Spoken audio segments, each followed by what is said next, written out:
Well, this is my review for The Many Saints of Newark, the highly anticipated Sopranos prequel, and I got something to admit to all of you.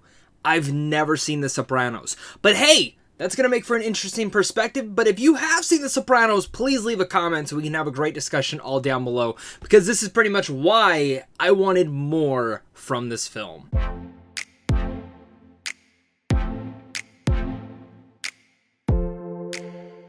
What's going on, buddy? Welcome back to a brand new movie review. Today we're discussing The Many Saints of Newark, the Sopranos prequel that is about the look at the formative years of New Jersey gangster Tony Soprano, and pretty much who made Tony. You get to explore a lot of his family, the people who you looked up to growing up, and just a lot of those different elements to it. Now, if you guys are new here and you guys love talking movies, well, make sure to hit that like and subscribe button so we can keep talking movies over here on a daily basis, and as well as comment down below once again your guys' thoughts. Have you seen The Sopranos? Have you not? Are you excited for this movie? Let's discuss it all down there. And also, in honor of The Many Saints of Newark coming out this week, I do have a video up on my channel called The Top 5 Gangster Movies of All Time. Hope you guys go check that out because I had a lot of fun playing around within that world because I just love mobster movies. Like I mentioned at the top of this review, I've never seen The Sopranos once again, and I wanted a little bit more from this movie. I was quite excited for it. I really dug the trailer for it.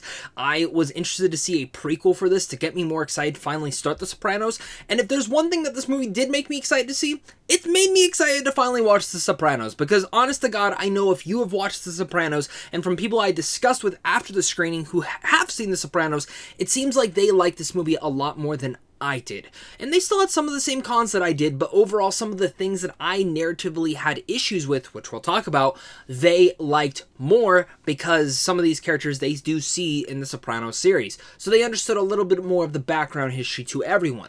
As for me, it made me still want to watch The Sopranos to kind of learn more about this world, this family, and just in general kind of experience who Tony Soprano is, now seeing him at a younger age and kind of see where he goes in his adult life. Speaking of that, who did make Tony Soprano Tony Soprano? And I think that goes down to the performances in here, because I think almost every single person in here is really solid to excellent. And one of the big standouts in here is Alessandro Nivoli, who I've absolutely loved in the last few kind of films that I've seen him in. He was in this movie called Art of Self-Defense, and if you haven't seen yet, I think it's streaming on Hulu, but you should really check out. It is a very unique and different dark comedy, but he's excellent in there, and he was great in here as well as pretty much the mentor to Tony Soprano. He really much looked up to his uncle in this part of the world, and really much playing around in this, he's great. You really much feel the turmoil, the guilt that he really much feels in himself, and how he wants to be a saint, but he really isn't. Also giving a shout out to Leslie Odom Jr., who is great, and I actually wanted a little bit more from him inside this movie because he's in the movie and he has some good depth to him, and especially in the culture of this world and the time period, but his character Harold I feel like deserved a little bit more development. But honestly, giving a little bit more shout out to John Berthnall, Corey Stoll, Billy Magnuson, Michael Gandolfini, who plays, of course, teenage Tony Soprano, and he's great. Really much brings his father to life, even though, again, I haven't seen all the Sopranos. I've seen clips in here and there. He brings him to life in any other performance I'd seen. He really is a shining image of his father. Also, it was just great to see Ray Liotta back in a mobster film. He's great in here. The big standout of this entire film for me is Michelle De Rossi, which I'm probably pronouncing that wrong, which plays one of the mistresses to one of the characters in here, and I loved her. I thought she was phenomenal in this movie, and I wanted more of her. Her performance and really much her banter that goes back and forth with Nivoli is fantastic, and I think her development in here is one of the more sacred parts of any kind of mobster or gangster film.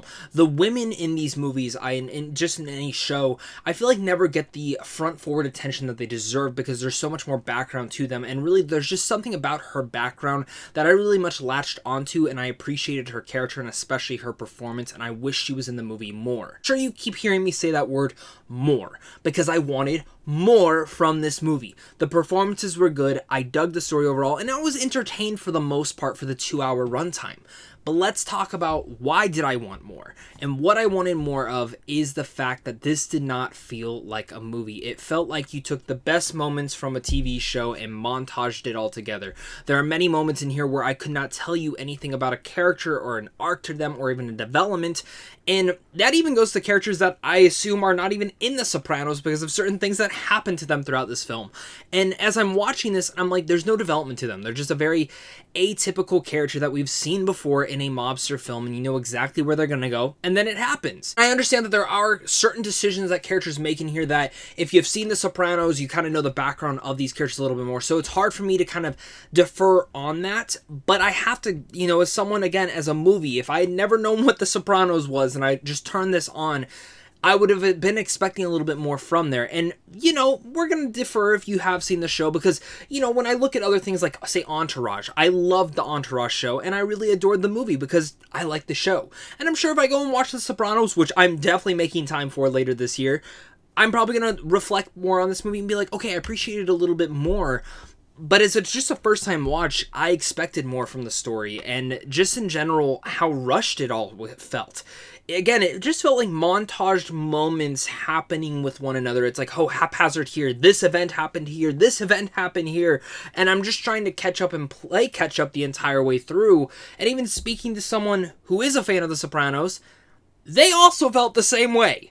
They looked at me and they're like, yeah, it did feel rushed. And I just sat there going, why was this not a miniseries? Why is this a movie? You know, I could have understood if this was a movie because it's based in one time period, showing maybe the perspective more from Michael Gandolfini's playing Tony Soprano, which that's another con. They marketed that this movie is more about him, but it's not from his perspective whatsoever. He's in the movie, but definitely he is not the main character in here, and I did expect a little bit more from that light, and I didn't really get that element that I wanted. And, you know, I just, watching this again, it's montaged, and I just sat there going, again, why is this not a miniseries? There are certain events and character developments that happen in here that I'm like, that was really rushed, or this was there, and I don't understand that. Again, other than it just making it feel rushed, the movie also just felt long and dragged out is because it's trying to tell you a story that needed more than just 2 hours to tell. If you tell this movie in a cohesive manner of over a couple of seasons, it would have worked wonders because then you would have gotten time with each character, it wouldn't have felt rushed. You would have had a breather in between each episode. In here, you get 2 hours of pretty much something that's crammed together that does feel like 3 seasons of something and just 3 seasons of development. It's on top of all the development that you know from The Sopranos. Which made me, again, just want more from this film because I expected more from it because of the lead creator coming back to develop this. And it's awesome that he got his movie, and I'm sure, again, Sopranos fans will love it, but I expected a lot better than this. Many Saints of Newark is kind of a disappointment to me. I wanted a lot more from this. The performances are great. It's definitely an entertaining mobster movie, and it made me want to watch The Sopranos, so it did something good.